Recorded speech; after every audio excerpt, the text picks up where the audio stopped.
വർഷങ്ങൾക്ക് ശേഷം സൂര്യയും തൃഷയും ഒന്നിച്ചെത്തിയ പുതിയ തമിഴ് ചിത്രം കറുപ്പ് തിയേറ്ററുകളെ റിലീസായിരിക്കുകയാണ്.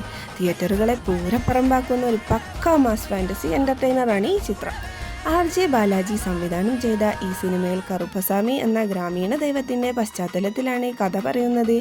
നിയമവ്യവസ്ഥ പരാജയപ്പെടുന്നിടത്ത് നീതി നടപ്പാക്കാൻ ദൈവം നേരിട്ട് മനുഷ്യരൂപത്തിൽ അവതരിക്കുന്നതാണ് സിനിമയുടെ മെയിൻ പ്ലോട്ട്. സൂര്യ ഗോഡ് മോഡൽ തകർപ്പൻ പെർഫോമൻസ് ആണ് കാഴ്ചവെച്ചിരിക്കുന്നത്. സിനിമയുടെ ഫസ്റ്റ് ഹാഫ് ഇമോഷണൽ രംഗങ്ങളും മാസ് എലിമെൻറ്റുകളും കൊണ്ട് വളരെ മികച്ചതായിരുന്നു. പഴയ സൂര്യ സിനിമകളുടെ റെഫറൻസുകൾ തിയേറ്ററുകളിൽ വലിയ ചിരിയും കയ്യടിയും നേടുന്നുണ്ട്.